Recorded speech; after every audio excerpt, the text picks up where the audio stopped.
현대 사회에서 정보화는 갈수록 빠른 속도로 진행되면서 여러 가지 문제점을 표출하고 있어 다양한 대응 방식을 모색할 필요가 있다. 첫째, 정보 홍수 및 정보 오남용의 문제이다. 누구든지 인터넷에서 대량의 정보를 손쉽게 얻을 수 있지만 그중 상당수는 불필요하거나 신뢰할 수 없는 정보에 해당한다. 따라서 정보를 수용하는 주체는 누가 그 정보를 제공했는지, 해당 정보가 사실에 근거하고 있는지 등을 세심하게 파악할 필요가 있다. 둘째, 개인정보 유출, 해킹, 악성 루머 유포, 저작권 침해 등과 같은 사이버 범죄 문제다. 이를 해결하기 위해서는 사이버 범죄를 예방하거나 처벌하는 사회 제도를 마련해야 하며 개인 스스로도 사이버 범죄의 가해자 또는 피해자가 되지 않도록 주의할 필요가 있다. 셋째, 정보 격차의 문제다.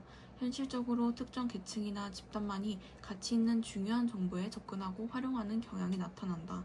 이와 같은 격차를 해소하기 위해서 정보통신교육, 정보 인프라 등을 확대하고 누구라도 손쉽게 가치 있는 정보를 이용할 수 있는 여건을 마련해야 한다. 그 밖에도 특정 집단이나 권력자에 의한 정보의 통제와 감시, 대면 접촉의 부족으로 인한 인간 소외 등의 문제로 제시될 수 있다. 이처럼 정보화로 인해 발생할 수 있는 다양한 문제를 해결하고 바람직한 정보사회를 이룩하기 위해서는 개인의 비판적인 안목과 판단력에 더불어 다방면에 걸친 제도적인 개선이 필요하다. 전 지구적 수준의 문제란 무엇일까? 국제적 교류가 증가하면서 한 지역이나 한 국가의 문제가 다른 국가나 전 지구적 차원에까지 영향을 미치는 전 지구적 수준의 문제가 많이 나타나고 있다. 예컨대 환경 문제, 자원 문제, 전쟁과 테러 등이 전 지구적 수준의 문제에 해당한다. 이러한 전 지구적 수준의 문제는 특정 지역이나 특정 국가의 노력만으로는 해결할 수 없다는 특징이 있다.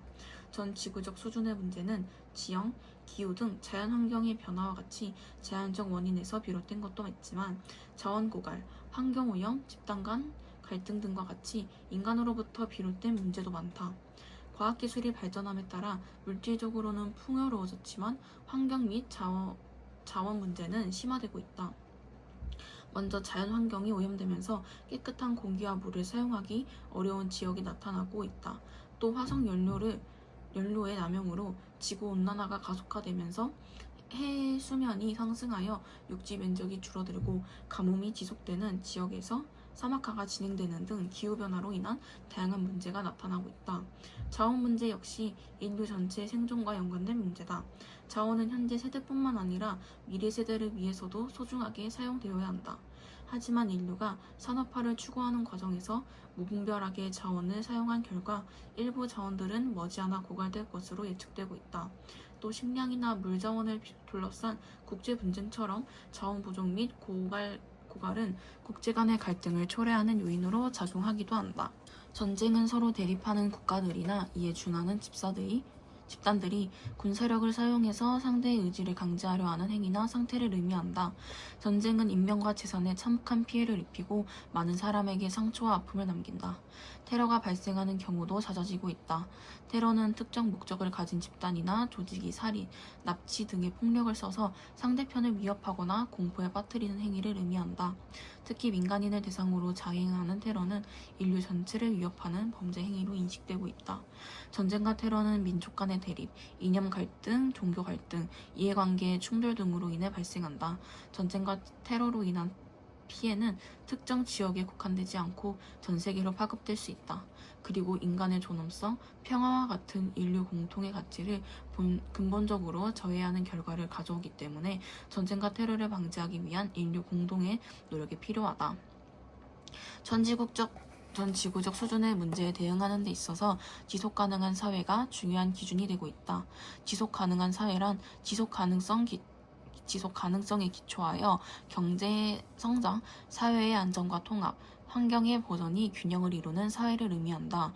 전지국적 수준의 문제에 능동적으로 대응하며 지속 가능한 사회를 이끌어가기 위해서는 시민 각자가 세계 시민으로서의 자질을 함양할 필요가 있다. 인권, 평화와 같은 인류 보편의 가치를 지향하고 현재 세대와 미래 세대의 인권을 조화롭게 인식해야 한다. 또 생태적 문화적 다양성을 존중하는 등 세계 시민으로서의 자질과 품성을 함양하는 것은 전지국적 수준의 문제를 해결하는 데 도움이 될 수 있다. 그리고 지역을 초월한 인류 공동의 노력과 국제 협력이 필요하다는 인식을 바탕으로 각국 정부와 국제기구가 협력하여 전 지구적인 대책을 수립하고 실천해야 한다.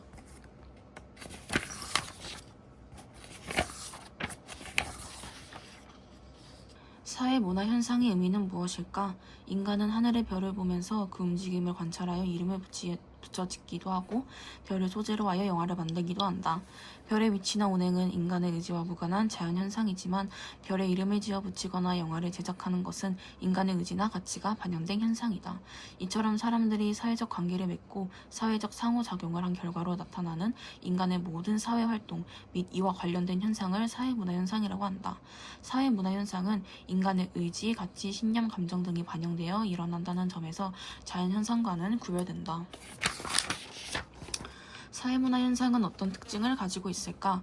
자연현상은 인간의 가치와 무관하게 일어난다는 점에서 몰가치적이다. 반면에 사회문화 현상은 인간의 의지와 가치가 개입되어 나타나기에 가치 함축적이다.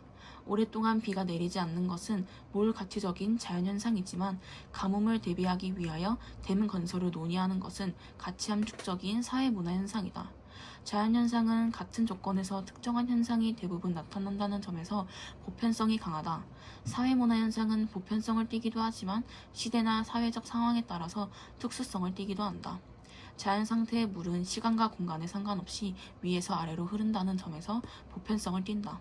이에 비해 사회문화 현상인 결혼은 여러 사회에서 관찰된다는 점에서 보편성을 띠지만 결혼의 세부적 양상은 시대나 사회적 상황에 따라서 차이가 있다는 점에서 특수성을 띈다. 또 자연현상에는 일정한 원인이 있으며 그에 따른 특정한 결과가 반드시 발생한다는 점에서 필연성의 원리가 작용한다. 이에 비해 사회문화 현상에는 그 현상이 발생할 가능성이 확률적으로 높다는 점에서 개연성과 확률의 원리가 작용한다. 자연현상을 설명할 때 100도가 되면 물이 끓을 것이다. 처럼 명확한 인과법칙을 주장한다. 이에 비해 명절에는 대체로 가족 영화가 흥행할 가능성이 크다. 처럼 사회문화 현상에 대한 현상 설명에서는 개연성을 고려하게 된다. 관점은 어떤 것에 초점을 두고서 그것을 관찰하여 인식할 때 이해하는 태도나 방향을 의미한다. 동일한 사회문화 현상도 관점에 따라 다르게 이해될 수 있으며 그에 따라 원인 분석이나 해결 방안도 달라질 수 있다. 이러한 점에서 사회문화 현상을 보는 관점을 파악하는 것이 중요하다. 사회문화 현상을 보는 관점은 크게 거시적 관점과 미시적 관점으로 나뉜다. 거시적 관점에서는 사회 제도나 구조에 초점을 두고 사회라는 큰 체계 속에서 사회문화 현상을 파악한다. 주로 기능론과 갈등론에서 거시적 관점이 많이 나타난다. 미시적 관점에서는 사회적 행위자인 구성원 간의 상호작용에 초점을 맞추어 사회문화 현상을 파악한다. 주로 상징적 상호작용론에서 미시적 관점이 많이 나타난다. 기능론은 사회를 하나의 유기적 통합체계로 보고 사회를 이루는 사회 제도나 집단 등이 상호 연관성을 갖고 일정한 기능을 수행하면서 사회가 유지된다고 보는 관점이다. 기능론은 사회를 이루는 구성 요소들이 서로 조화와 균형을 이루며 개인도 사회 질서를 위하여 사회 속의 한 부분으로서 기능을 담당한다고 본다. 기능론에서는 구성원 간의 합의된 가치와 규범을 중요하게 여긴다. 그러한 가치나 규범을 지키지 않는 행위는 사회 질서를 깨트리는 위험한 행위로 간주한다. 또 사회 문제나 갈등은 각 구성 요소가 주어진 역할을 제대로 수행하지 못했기 때문에 발생한다고 본다. 기능론에서는 문제가 되는 부분이 원래의 기능을 회복하면 사회는 다시 안정을 이룬다고 본다. 기능론은 사회 질서와 통합이 나타나는 사회 문화 현상을 설명하기에 적합하다. 반면에 사회 갈등이나 변동의 중요성을 간과하며 혁명과 같은 사회 변동을 설명하기 어렵다는 한계가 있다. 갈등론은 한 사회에서 희소가치를 많이 가진 집단과 그렇지 않은 집단이 지배와 피지배 관계를 이루고 있다고 보는 관점이다. 갈등론은 한 사회의 재화, 권력과 같은 희소가치가 배분되는 과정에서 집단 간의 대립과 갈등이 나타난다고 본다. 사회의 안정과 유지는 지배 집단이 자신들의 기득권을 유지하는 데 유리한 규범이나 사회 제도 등을 통해 피지배 집단을 억압한 결과라는 것이다. 갈등론에서는 지배 집단의 억압에 대해서 피지배 집단이 저항하는 과정에서 나타나는 갈등과 대립은 불가피한 현상으로서 사회 발전과 변화의 원동력이라고 주장한다. 갈등론에서는 사회운동이 사회 집단 간의 지배와 억압을 해결하는 데 중요한 역할을 한다고 본다. 갈등론은 집단 간 지배와 억압이 나타나는 사회 문화 현상을 설명하기에 적합하다.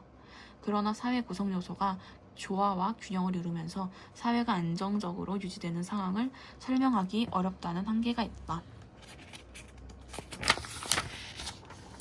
상징적 상호작용으로는 개인들이 일상적으로 상호작용하는 과정에서 나타나는 행위의 주관적인 동기와 의미 해석에 초점을 두어 현상을 보는 관점이다. 상징적 상호작용론에 따르면 사회는 일상생활을 하는 개인들이 다양한 상징을 활용하여 의미를 주고받는 상호작용이 다양하게 얽혀서 나타나는 곳이다.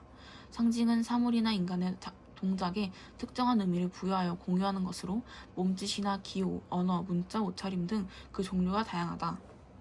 예를 들어 농담을 이해하고 웃거나 교통신호를 어긴 사람이 경찰관을 보고 놀라는 건 언어나 옷과 같은 상징을 공유하기에 가능하다. 또 상징적 상호작용론에서는 사회 구성원이 자신의 상황에 대해 각자의 의미를 부여하고 해석하는 상황 정의를 통해 행동한다고 본다. 상징적 상호작용론은 인간이 가진 상징과 사회 구성원인 인간 개인의 능동성을 강조한다. 그러나 개인 행위자의 상호작용에 영향을 미치는 사회 구조나 제도의 힘을 경시한다는 비판을 받는다. 사회 문화 현상을 이해할 때 하나의 관점만 적용하면 그 관점이 설명하지 못하는 것을 놓치게 되어 다양한 측면에서 현상을 이해하기 어렵다. 그러므로 특정 관점이 현상을 설명할 때 갖는 장점과 한계를 비교하면서 여러 관점을 균형 있게 적용해 볼 필요가 있다. 이에 따라 사회문화 현상을 파악할 때는 여러 관점에서 주장하는 현상의 원인과 의미, 대책 등을 함께 파악하여 상호 보완적으로 활용하려는 노력이 필요하다.